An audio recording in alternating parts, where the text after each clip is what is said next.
Dios les bendiga. Este es su programa El Despertar de las Misiones. Estudios en misiones para líderes con vocación misionera. Iniciamos. Que Dios les bendiga en esta hora a todos y a cada uno de ustedes que nos ven y nos están escuchando.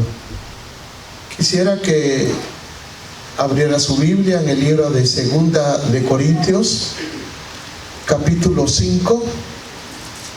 Vamos a tener una enseñanza muy hermosa en la cristología y voy a hablar un poquito de los postulados de la ética cristiana.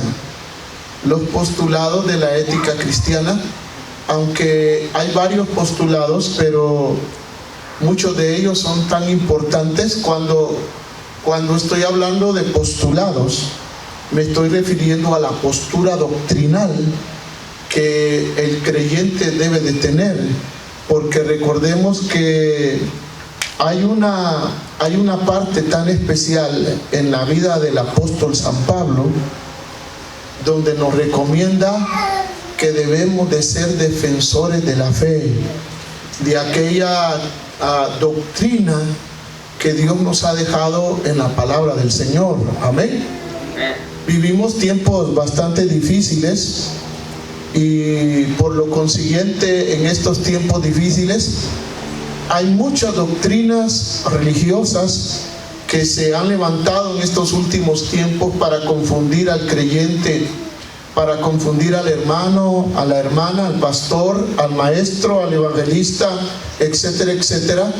Y cuando la iglesia no ha puesto el énfasis correcto en lo que respecta a la doctrina, hermanos, va a haber una confusión. Lo que el enemigo quiere es confundir al líder de la iglesia, aquellos hombres y mujeres que tienen a su cargo una congregación pequeña, mediana, grande, como sea. Y por esa razón es que nosotros debemos de tener una postura en lo que respecta a la doctrina. Vamos a ponernos sobre nuestros pies.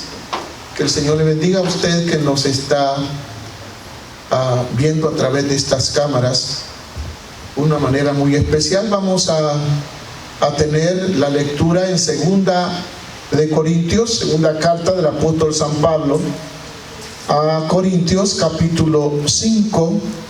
Vamos a leer el versículo 21 y dice así la palabra: en el nombre del Padre, del Hijo y de su Santo Espíritu.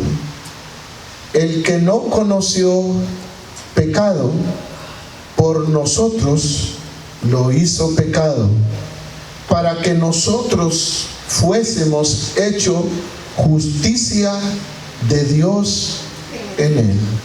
Padre bueno, te doy las gracias por la oportunidad hermosa que nos brindas de poder adorar, glorificar y bendecir tu santo nombre. Una vez más te pido que tu palabra corra y sea glorificada en nuestros corazones y que pueda llenar, Señor, nuestro ser de ese conocimiento de tu amor, de tu gracia y de tu doctrina, Señor, a todos nosotros. Padre, bendice a aquellos hermanos y hermanas que nos están mirando, Señor, en el nombre maravilloso de Jesús. Quita todo aquel estorbo, Señor. Quita todo aquello que nos pueda poner torpes, Padre del cielo. Danos libertad a través de tu Espíritu Santo y que podamos entender tu palabra en el nombre de Jesús. Amén. Tome su asiento. Vamos a hablar un poquito acerca de la cristología, o sea, la doctrina de Cristo, acerca de la ética, de lo que corresponde a cada uno de nosotros, nuestra postura. Hablaba al principio la importancia de la doctrina de Cristo y a su nombre, hermano. Cada uno de nosotros hemos recibido cosas maravillosas de parte del Espíritu Santo, y no solamente eso, hay declaraciones lindas en la palabra del Señor acerca de la persona de Jesucristo, Y una de esas declaraciones apostólicas en los tiempos, en esta oportunidad en los tiempos paulinos, es que Jesucristo es el Dios hombre. ¿Qué es Jesucristo? Jesucristo es el Dios hombre, no el hombre divino, sino Dios revelado en la carne, en la persona de Jesús. Qué lindo. Verdadero Dios, perfecto enteramente. ¿Cuántos alaban su nombre?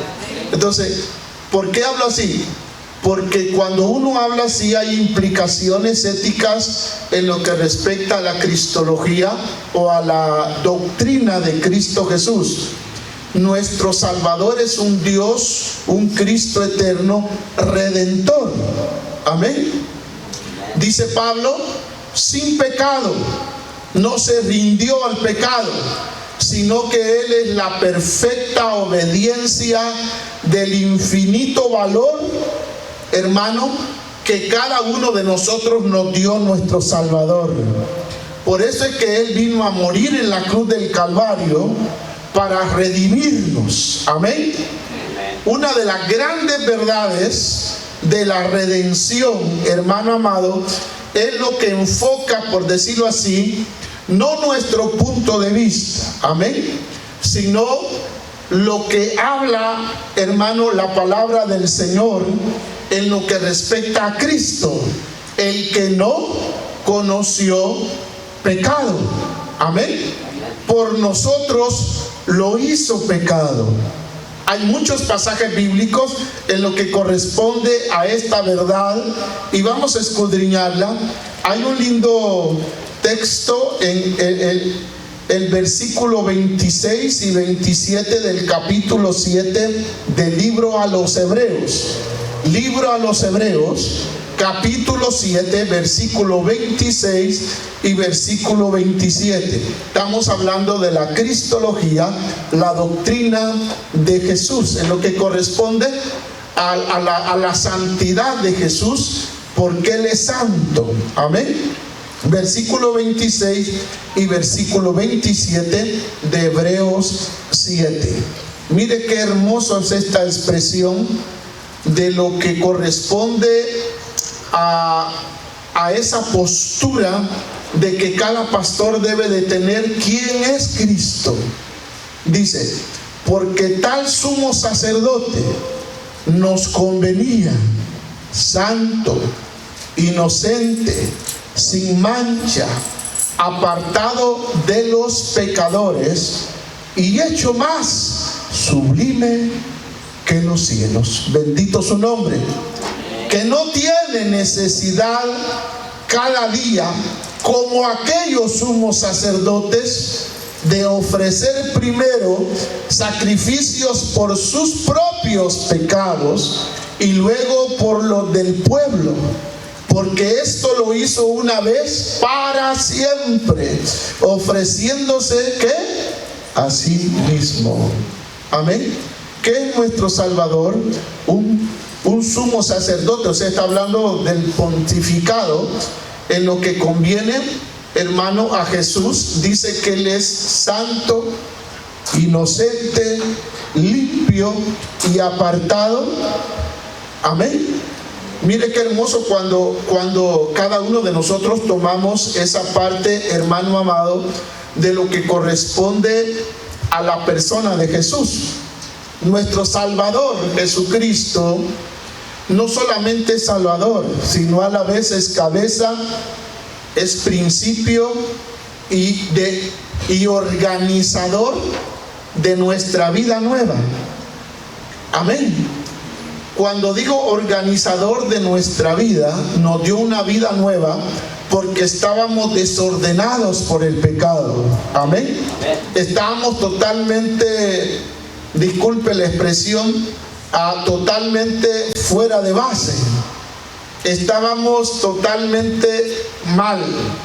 Vamos a ver qué dice Primera de Corintios, capítulo 15, del primer libro a los Corintios. Entonces, nuestro Salvador, Él es la cabeza. Amén. Él es el principio y el fin. Él fue, hermano amado, ese Cristo amoroso para todos. Él redimió a la humanidad. Él es el último Adán. Note lo que dice el versículo 45 del capítulo 15 del libro de Primera de Corintios.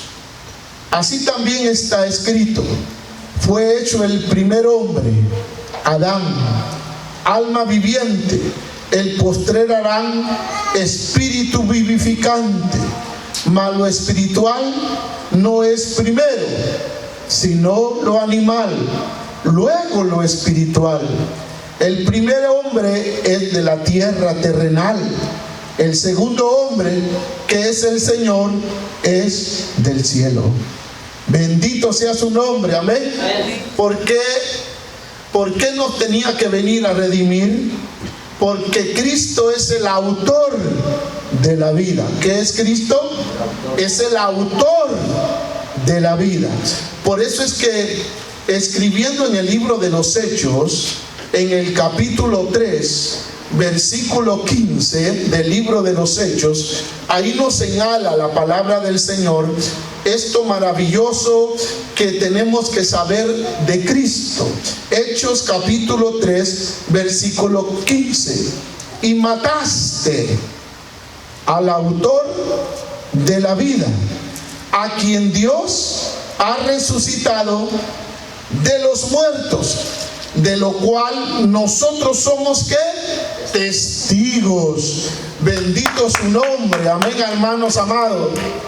El Dios hombre, mire qué lindo, es la incorporación perfecta y prototipo del ser humano, de aquel ser humano que fue redimido. Cristo es la perfección humana. Escuche, Cristo es la perfección humana. ¿Por qué razón? Porque Cristo es el ideal, el hombre perfecto, y reaparece cuando, hermano, redime al hombre, redime al ser humano. Él es, hermano, Cristo es de ese carácter tan hermoso, tan bello, amén. Y el carácter de Cristo es exaltado, amén. En su divina conciencia y en su tratamiento hacia el hombre, Él no nos reprocha. ¿Qué no hace Cristo? Él no nos reprocha por nuestros pecados, amén, sino que Él hace en nuestra vida esa comunión, ese compañerismo con el ser humano. Vamos a ver qué nos dice Juan, aunque usted ya lo sabe, en el capítulo 1 del libro de Juan.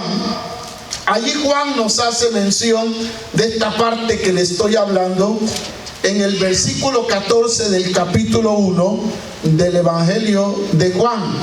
Y aquel verbo fue hecho carne y habitó entre nosotros, amén, y vimos su gloria. Mire lo que expresa el apóstol: vimos su gloria, gloria como del unigénito del Padre, lleno de gracia y lleno de verdad. Bendito su nombre, amén, hermano. En el capítulo 8 de allí mismo de Juan, el escritor nos hace mención de lo bello del compañerismo de Jesús como hermano que es para nosotros. En el capítulo 8 del Evangelio de Juan, versículo 46, allí Juan nos permite esa parte: ¿quién de vosotros me redarguye de pecado? Pues si digo la verdad, ¿por qué vosotros no me creéis? Amén, hermanos amados. Amén. ¿Quién de vosotros me redarguye de pecado? Nadie, hermano, porque es el hombre, es la perfección. Amén. Y le decía yo que es el prototipo del hombre que conoce o que tiene un cambio, que conoce a Jesús y tiene ese cambio. es la perfección humana. Solamente Cristo puede perdonar nuestros pecados. Solamente Cristo puede cambiar nuestra vida. Amén. Por eso es que escribiendo Pedro en Primera de Pedro capítulo 2, ahí nos habla este apóstol de algo bien hermoso. En el capítulo 2, versículo 21 de Primera de Pedro: pues para esto fuisteis llamados, porque también Cristo padeció por nosotros, dejándonos ejemplo para que sigamos, ¿qué? Sus pisadas. Podemos darle un aplauso al Señor, aleluya. Qué lindo, hermano, porque mucha gente sigue a un ser humano, mucha gente sigue una denominación, mucha gente sigue a un artista, sigue a X.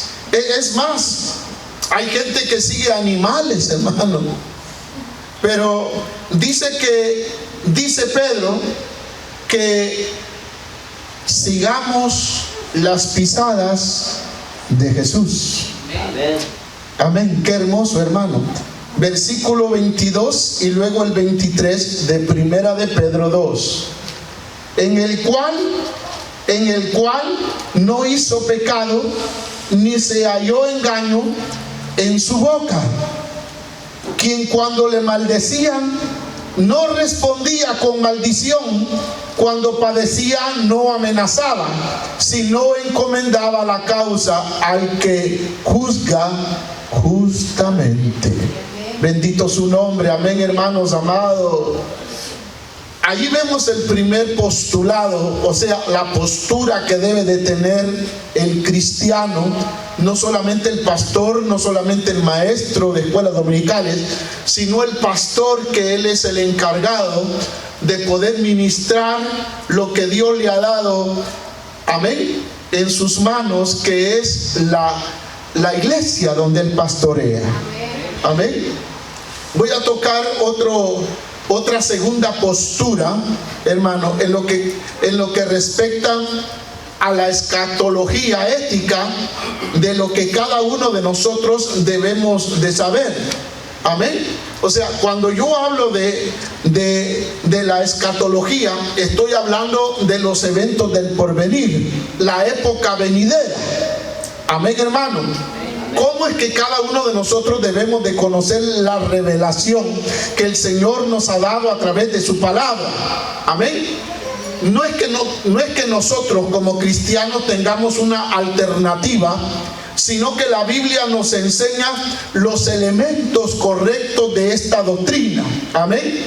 Y los elementos también tienen implicaciones en lo que corresponde, hermano amado, a lo que cada uno de nosotros debemos de saber y que cada uno de nosotros podemos expresar.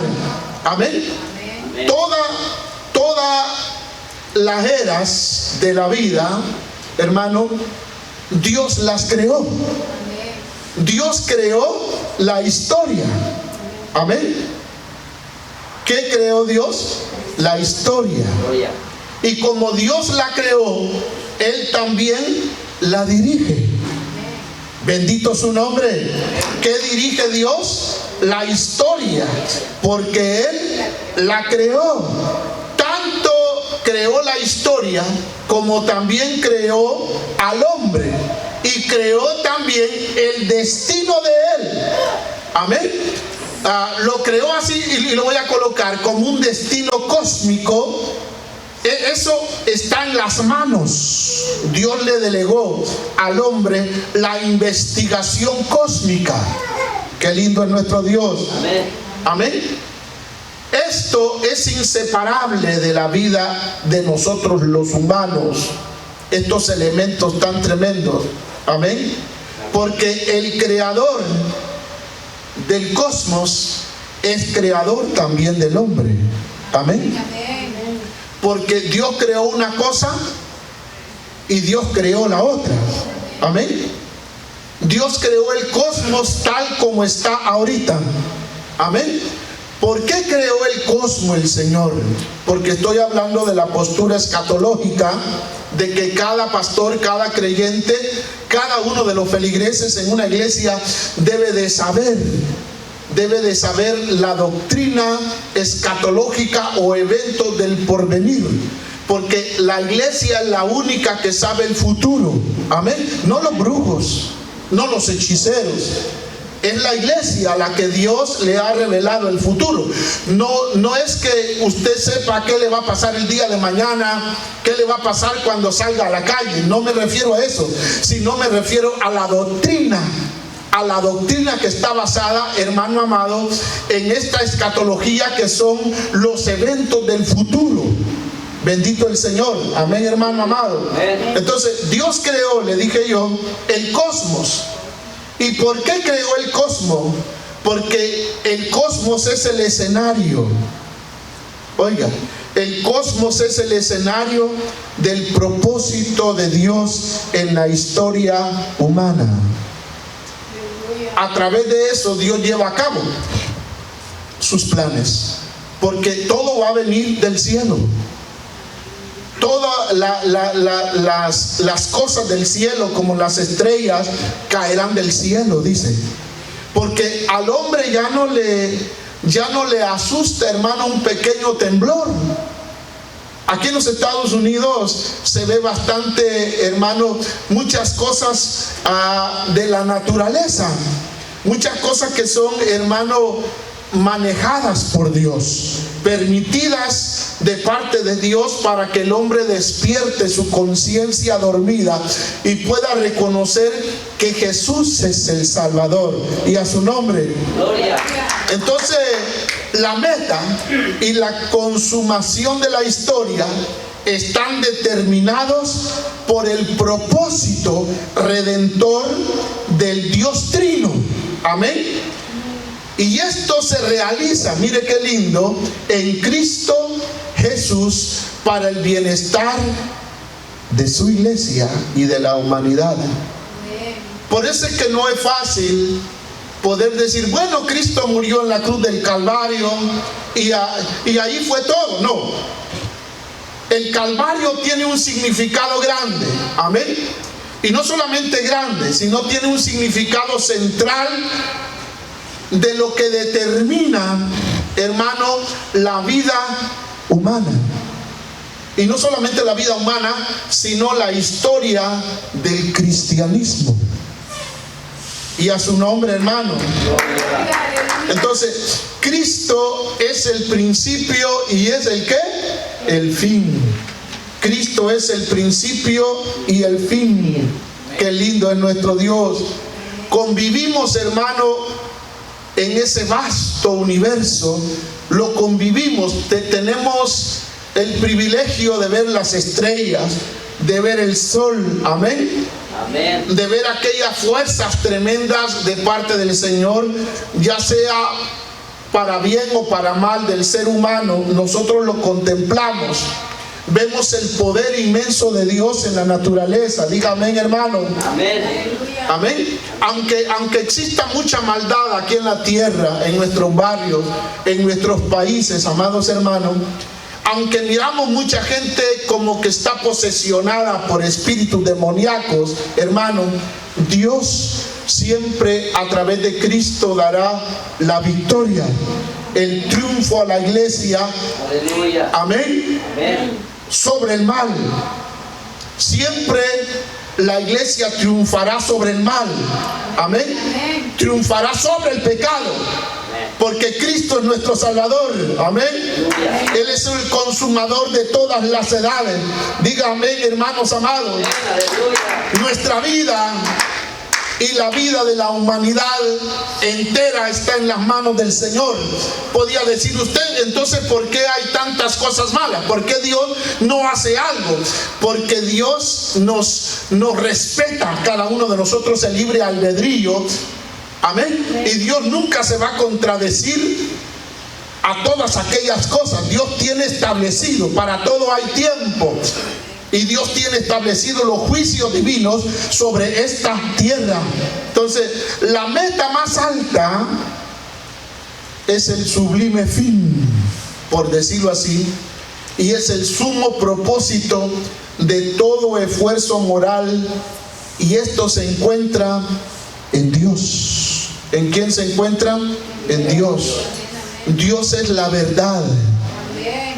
¿Qué es Dios? Dios es la verdad. Él mismo es la verdad. Podemos preguntarnos, o puede preguntarse usted, ¿cuál será el fin principal del hombre? El fin principal del hombre es el fin, hermano, de cada uno de aquellos que hemos puesto nuestra confianza en Dios, a un Dios que merece que le glorifiquemos, a un Dios que nos permite gozar de su presencia. Solo es la iglesia. Cuando hablo de la iglesia no me estoy refiriendo a los testigos de Jehová, no me estoy refiriendo a la iglesia universal, la iglesia católica, no me estoy refiriendo a ninguna denominación. Me estoy refiriendo, o la Biblia se refiere a la iglesia, a usted que ha rendido su alma al Señor y Salvador Jesucristo, a usted que nació de nuevo, a usted que un día reconoció que era pecador y se rindió a Jesús. Bendito su nombre. Cuando ese hombre, cuando esa mujer se rindió a Dios, goza del privilegio eterno de tener la comunión trina en su alma. Bendito el Señor. Goza también de ese cielo que no tiene fin. Un día estaremos más allá del sol en la presencia de nuestro Salvador. Amén. Dios siempre quiere que usted y yo le sirvamos. Amén. Nuestra vida debe de conformarse, hermano, que sin Dios no somos nadie. En nosotros Dios debe de ser nuestra meta moral. Amén. Dios debe de ser en nuestra vida algo grande. Amén. Para cada creyente el cielo tiene un simbolismo. Amén. El cielo de los cielos tiene un simbolismo para el creyente. Allí habita Dios. Que el Señor le bendiga en esta hora. Fue para mí un privilegio poder llevar esta palabra a cada uno de ustedes y esperamos que se goce.